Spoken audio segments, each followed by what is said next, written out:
Everyone wants the red mug. Get it for free now with the Nescafe jar.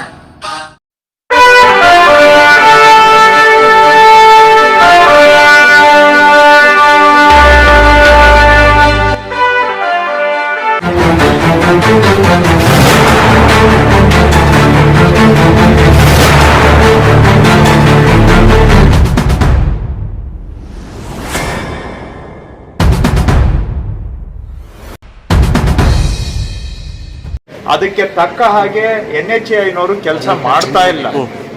ಅವರು ಯಾವ ವೇಗದಲ್ಲಿ ಯಾವ ಒಂದು ಜನಪರ ಕಾಳಜಿಯಿಂದ ಮಾಡಬೇಕು ಅಷ್ಟು ಮಟ್ಟಿಗೆ ನಿರೀಕ್ಷಿತ ಮಟ್ಟಕ್ಕೆ ಅವರು ಕಾಮಗಾರಿಯನ್ನ ಮಾಡ್ತಾ ಇಲ್ಲ.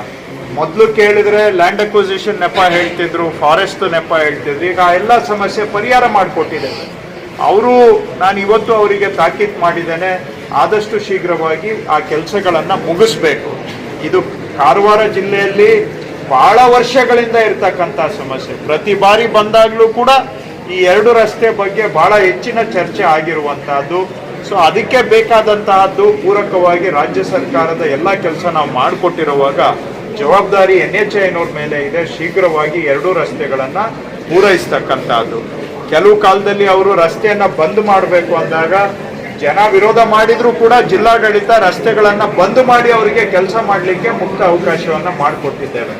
ಆದಾಗ್ಯೂ ವಿಳಂಬ ಆಗಿರುವುದು ಒಂದು ಕಡೆ ಆದ್ರೆ, ಅದರಲ್ಲಿ ವಿಶೇಷವಾಗಿ ಎಲ್ಲಿ ಕಡಿದಾಗಿ ನಾವು ಗುಡ್ಡವನ್ನ ಕಡಿದಿದ್ದಾರೆ ಅಂದ್ರೆ ತೀಕ್ಷ್ಣವಾಗಿ ಕಡಿದಿದ್ದಾರೆ ಅಂತ ಕಡೆ ತಡೆಗೋಡೆಗಳನ್ನ ನಿರ್ಮಾಣ ಮಾಡತಕ್ಕಂಥ ಅವಶ್ಯಕತೆಯನ್ನ ನಾವು ಹೋದ ವರ್ಷದಿಂದನೂ NHAI ಅವರಿಗೆ ಮನವರಿಕೆ ಮಾಡ್ತಾ ಇದ್ದೇವೆ. ಅವರು ಎಚ್ಚೆತ್ತುಕೊಂಡು ಈಗಲಾದ್ರೂ ಈ ಕೆಲಸಗಳನ್ನ ಮಾಡಿ ಅಂತ ನಾನು ತಾಕೀತು ಮಾಡ್ತೇನೆ.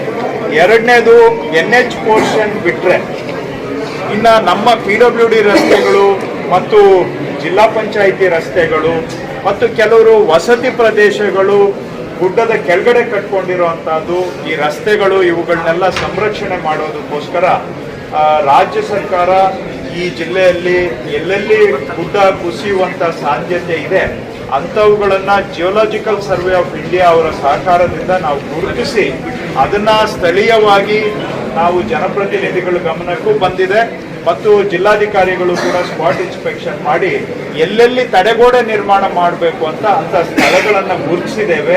ಸುಮಾರು 100 ಕೋಟಿ ರೂಪಾಯಿ ನಾವು ಉತ್ತರ ಕನ್ನಡ ಜಿಲ್ಲೆಗೆ ಈ ತಡೆಗೋಡೆ ನಿರ್ಮಾಣ ಕಾಮಗಾರಿಗೆ ಸದ್ಯದಲ್ಲೇ ಅನುಮೋದನೆ ಕೊಡ್ತಾ ಇದ್ದೇವೆ. ರಾಜ್ಯದಲ್ಲಿ 6 ಜಿಲ್ಲೆ ಏನಿದೆ, ಕರಾವಳಿ ಮತ್ತು ಮಲ್ನಾಡ್ನ 6 ಜಿಲ್ಲೆಗಳಿಗೆ ಸುಮಾರು 500 ಕೋಟಿ ರೂಪಾಯಿ ಬರೀ ತಡೆಗೋಡೆಗಳ ನಿರ್ಮಾಣಕ್ಕೆ, ಗುಡ್ಡ ಕುಸಿಯುವಂತಹದನ್ನ ತಡೆಗಟ್ಟುವ ಕಾಮಗಾರಿಗಳಿಗೆ ಒಂದು 500 ಕೋಟಿ ರೂಪಾಯಿಗಳ ಒಂದು ಯೋಜನೆಯನ್ನ ಹಾಕೊಂಡಿದ್ದೇವೆ. ಅದನ್ನ ಆದಷ್ಟು ಶೀಘ್ರವಾಗಿ ಅನುಷ್ಠಾನಕ್ಕೂ ಕೂಡ ತರ್ತೇವೆ. ಮತ್ತು ಈ 3 ಜಿಲ್ಲೆಗಳು ಕಡಲ ಕೊರೆತದ ಸಮಸ್ಯೆಯನ್ನು ಎದುರಿಸ್ತಾ ಇದ್ದಾವೆ. ಉತ್ತರ ಕನ್ನಡ ಜಿಲ್ಲೆಯಲ್ಲೂ ಅದು ಇದೆ. ಸೊ ಈ ಕಡಲ ಕೊರೆತ ಸಮಸ್ಯೆಗೆ ಪರಿಹಾರ ಮಾಡಬೇಕು ಅಂತ ಇದು ಇವತ್ತಿಂದಲ್ಲ, ಇದು 40-50 ವರ್ಷದಿಂದ ನಡೆದಿರುವಂತಹದ್ದು.